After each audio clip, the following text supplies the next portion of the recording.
আসসালামু আলাইকুম। সবাই কেমন আছেন? আশা করি ভালো আছেন, সুস্থ আছেন। আমিও ভালো আছি। আজকে আমি আপনাদেরকে যে গল্পটা শোনাবো সেটা কোনো সিনেমা বা নাটকের কোনো গল্প না। এটা আমার জীবনে ঘটে যাওয়া একটি ঘটনা আপনাদের সাথে শেয়ার করতে চাই। আমি একটা কিস্তির অফিসে চাকরি করতাম। তো আমার ভালো একটা মাইনে আছে।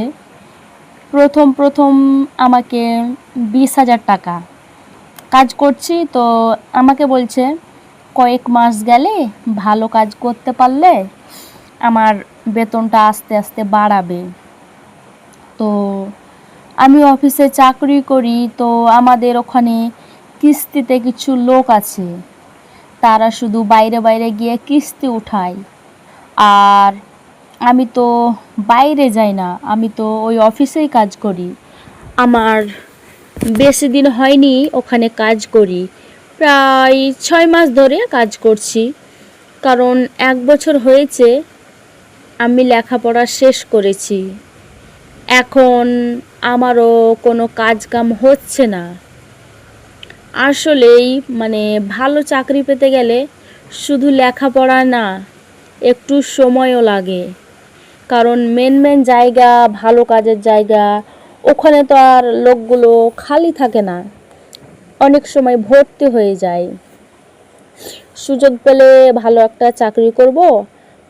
তো অনেক জায়গায় কথা বলে রেখেছি, কারণ আমি অনেক লেখাপড়া করেছি। মাসে যদি 50,000 টাকা ইনকাম করতে না পারি, তাহলে এত লেখাপড়া শিখে কি লাভ? এতটা বছর যদি আমি কর্মই করতাম, তাহলে তো আমি অনেক টাকা ইনকাম করতে পারতাম। এখন চিন্তা করলাম, 6 মাস ধরে আমি আমার চাকরি খুঁজছি, সেটা মন মতন পাচ্ছি না। তো আপাতত যে চাকরিটা আমি পেয়েছি, কিস্তির চাকরি, ঘরে বসে থাকার চাইতে 20,000 টাকা পাওয়া অনেক ভালো। তো আমি অফিসে কাজ করি।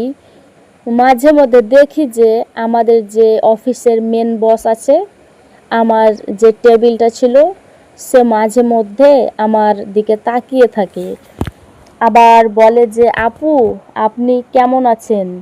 আজকে না আপনাকে অন্য রকম লাগছে, আজকে আপনার এই ড্রেসে খুব সুন্দর লাগছে, আপনি এরকম ফিটিং ড্রেস প্রতিদিন পরে আসবেন, আমার কাছে খুব ভালো লাগে। একটা অফিসের বস যদি এই ধরনের কথা বলে, তখন তার প্রতি আর রাগ করা যায় না। একটু মুচকি হাসি দিয়ে বলি, ঠিক আছে স্যার, আপনি যেটা বলবেন সেটাই হবে। তো মানুষের সামনে তো আর এরকম রোমান্টিক করে কথা বলতো না। যখন ওই যে 11টা 12টা টাইমে না, অন্যান্য স্যারেরা যখন না থাকতো, কিস্তি তোলাতে যেত, প্রায় একটা পর্যন্ত ফাঁকা থাকতো। যখন তারা বের হয়ে যায় না, তখনই তো অফিসের বসটা আর কি থাকে। তখনই আর কি সে সুযোগে আমার সাথে এরকম ধরনের আর কি করে, যখন কেউ না থাকে। তখন এইভাবে 6 মাস ধরে আমি কাজ করছি। তো 6 মাস ধরে আমার সাথে এরকম ধরনের কথাবার্তা বলে। এক পর্যায়ে দেখি আমার বেতনটা আস্তে আস্তে খালি বাড়িয়ে দিচ্ছে। তখন আমি চিন্তা করলাম, অফিসের বসটা তো অনেক ভালো। এই 6 মাস ধরে 20,000 টাকা চাকরি পেলাম, এখন দেখি 20-এর থেকে ডাইরেক্ট আমার 30 হয়ে গেল। পরে আমি অনেক খুশি। স্যারকে বললাম, স্যারে বলছে, যদি আমাকে খুশি করতে পারো, এখন তো 30, পরে কিন্তু 50 করে দিব। এই কথা শোনার পরে তো আমি আরও খুশি হয়ে গেছি। পরে আমি বলছি যে ঠিক আছে স্যার, কোনো সমস্যা নাই।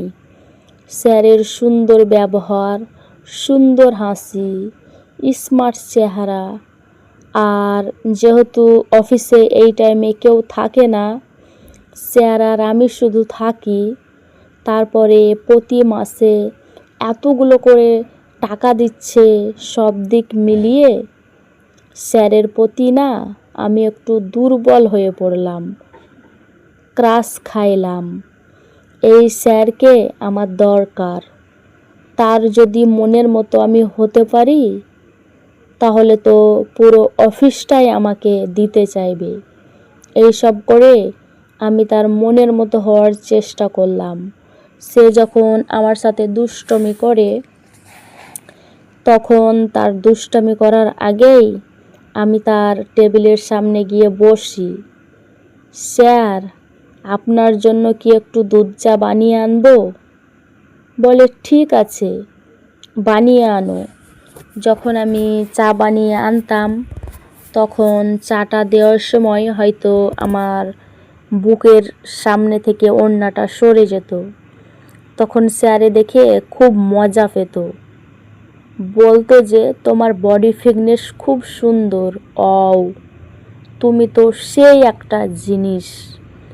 তখন আমি বললাম, স্যার, আমার এই বডি ফিটনেস কি আপনার কাছে ভালো লাগে? বলে হ্যাঁ, অনেক ভালো লাগে, সত্যি অসাধারণ। পরে অনেক ভালো লাগলো। তারপরে আমি বললাম, ঠিক আছে স্যার, আপনাকে কিন্তু অনেক স্মার্ট লাগে। তো বলল, তাহলে দেরি করছো কেন? আর একটু কাছে আসা যায় না? তখন আমি বললাম, হ্যাঁ যাই, আপনি বললেই তো যাই। ব্যাস, আমি যখন স্যারকে বললাম যে স্যার, আমার না ললিপপ খেতে ইচ্ছে করে। বলে সত্যি তোমার ললিপপ খেতে ইচ্ছে করে? ঠিক আছে, আমি তোমাকে ললিপপ খাওয়াবো। পরে স্যার আমাকে ললিপপ খাওয়ালো। আমিও খুব তৃপ্তি সহকারে ললিপপ খেলাম। ব্যাস, আমার কাছে খুব ভালো লাগলো। এইভাবেই আমাদের প্রায় অনেক দিন সম্পর্ক ছিল। আমিও আস্তে আস্তে টাকা পয়সাওয়ালা হয়ে গেলাম। তো এইভাবে আমরা অনেক দিন পর্যন্ত অফিসের বসের সাথে আমি খারাপ কাজে লিপ্ত হলাম। হওয়ার পরে যে কোনো কারণে এক অফিসার আমাদেরকে দেখে ফেলেছে।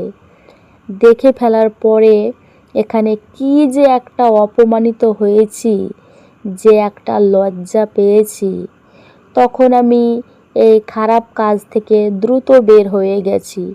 তো চিন্তা করলাম, আমার সাথে যে ঘটনাটা ঘটেছে সেটা যেন আর কারোর সাথে না ঘটে। এরকম লজ্জা, এরকম অপমান যেন কেউ না হয়।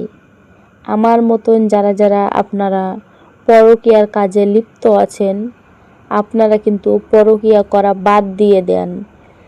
যদি একবার ধরা পড়েন না, যে একটা অপমান অপদস্থ হবেন, তখন কিন্তু লজ্জায় মুখটা কাউকে দেখাতে পারবেন না।